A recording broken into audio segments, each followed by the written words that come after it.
Brought to you by रजनीगंधा। यूं ही नहीं मैं बन जाता हूं।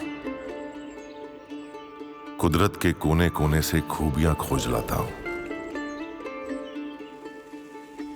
गुणवत्ता की गहराइयों का गोताखोर हूं मैं,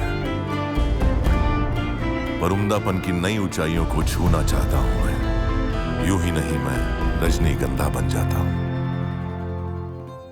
आशुतोष जी, छोटे छोटे कुछ सवाल मेरे हैं। जी। एक पीस ऑफ माइंड को आपने लिखा है रैंडम थॉट्स का कंपाइलेशन। इसी तरह से कलर्स ऑफ माय वॉल के पीछे एक पंक्ति है, not with the same brush. क्या अर्थ है इसका? पीस ऑफ माइंड मेरी पहली पुस्तक थी जी। और जैसा कि आपने कहा, इसमें बहुत सारे छोटे छोटे ऐसे अंश हैं जिसे मैंने एक डायरी के रूप में लिखा। कभी किसी व्यक्ति से मिले, उसका कोई पक्ष मुझे उसने बहुत प्रभावित किया, या कोई घटना हुई, या देश समाज में ही एक ऐसी कोई घटना हुई जिसपे मैं सीधी प्रतिक्रिया नहीं देना चाहता, लेकिन उससे किसी तरह का प्रभाव जरूर उत्पन्न हुआ अंदर। उसने विचारों की श्रृंखला को जन्म दिया और वो जो है उस तरह के भाव विचार उन शब्दों में व्यक्त हो गए। तो peace of mind random thoughts हैं, अलग अलग घटनाओं पे, अलग अलग व्यक्तियों से मिलने के बाद, अलग अलग स्थानों पे जाने के बाद उस परिवेश से क्या विचार उत्पन्न हुए, इनका एक संकलन है। तो इसमें किसी तरह की तारतम्यता नहीं। कुछ परिवार से संबंधित हैं, कुछ पिता से संबंधित हैं, कुछ माता से संबंधित हैं, कुछ बच्चों से संबंधित हैं, कुछ मेरे लंदन प्रवास से जो मेरे अनुभव हैं उनका जिक्र है, कुछ असम से संबंधित हैं, कुछ देश विदेश में हो रही घटनाओं से, या कुछ सिर्फ प्रतिक्रियात्मक है।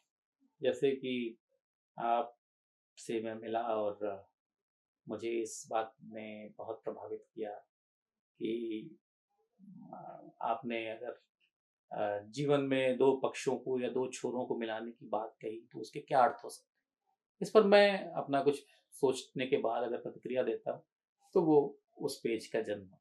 तो इस तरह पीस ऑफ माइंड का जहाँ तक कलर्स ऑफ माई ऑल का प्रश्न है, ये भी उसी विधा में है। इसमें थोड़े से लंबे हो जाते हैं वो नोट्स, और शायद इसमें दार्शनिक पक्ष थोड़ा सा और गहराता है। और कलर्स ऑफ माई वॉल, इसमें not with the same brush इसलिए हैं क्योंकि उसमें भी ये एक पक्षीय नहीं है, इसमें भी कई स्तरों पर भाव जगत में यात्रा है। तो इस वजह से वो भी कलर्स ऑफ माई वॉल भी है। Same thing looking at the skies and beyond की यात्रा शायद उसके बाद की है। तो जैसे जैसे आपका मन, आपके विचार, आपकी आत्मा की यात्रा आगे बढ़ रही, उसी तरह हो सकता है इन शब्दों की यात्रा आगे बढ़। The light of love and other stories में ये आपके लेखन में बार बार हम लोग जीवन, प्रकृति, ये प्रकृति भी बहुत गहराई से आई है। और निश्चिंतता आकाश की हो या समय की हो, हम लोग जिस समय में हैं वहाँ सोसाइटी में, समाज में बहुत कॉन्फ्लिक्ट है। राष्ट्र की सीमाओं को लेकर, राज्य की सीमाओं को लेकर, धार्मिक आधार पर। आप उत्तर प्रदेश के रहने वाले हैं तो आप जानते होंगे कि जातिगत आधार पर भी बहुत सारा बंटवारा है। अभी जो आधुनिकता का दौर है उसमें पारिवारिक स्तर पर भी विघटन की बहुत सारी स्थितियां हैं। वर्ग, जाति से हम धीरे धीरे व्यक्ति के स्तर पर बढ़ते जा रहे हैं। ये जो समाज के अंदर जो कॉन्फ्लिक्ट है विविध स्वरूपों में, बतौर लेखक आप इसका कोई हल देख पाते हैं क्या? बतौर कवि, या आपका तो पथ आध्यात्मिकता पर भी एक तरह से मैं कह सकता हूँ कि अग्रसर हैं, और सीधे आप प्रशासनिक सेवा में जुड़े हैं, अभी गृह मंत्रालय में भी हैं।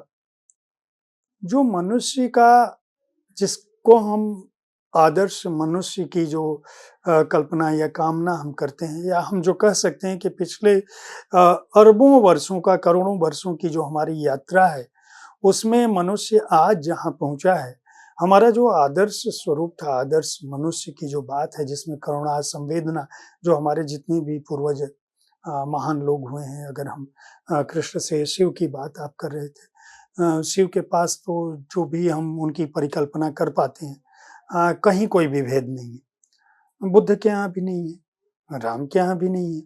तो किसी भी धर्म में हम अगर आदर्श पुरुष की बात करें तो वहाँ कोई विभेद नहीं है। लेकिन ज़मीनी स्तर पर हम आज के समय में सच्चाई अलग देखते हैं, इतर देखते हैं और विघटन ज़्यादा बढ़ रहा है।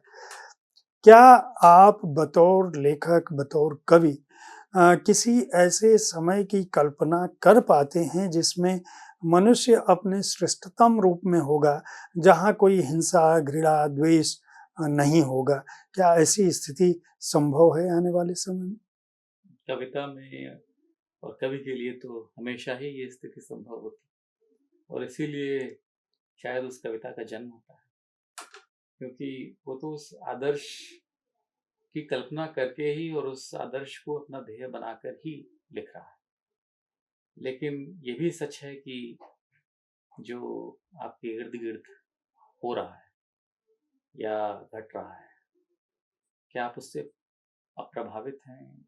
Are you evasive? क्या उसे अनदेखा करके लिख रहे हैं, या वो है इस वजह से आपके आदर्श की के पाने की जो चाह है वो और ज्यादा गहरी है, तीव्र है? मुझे लगता है कि लेखक के लिए तो शायद वो अपने परिवेश से अछूता नहीं है।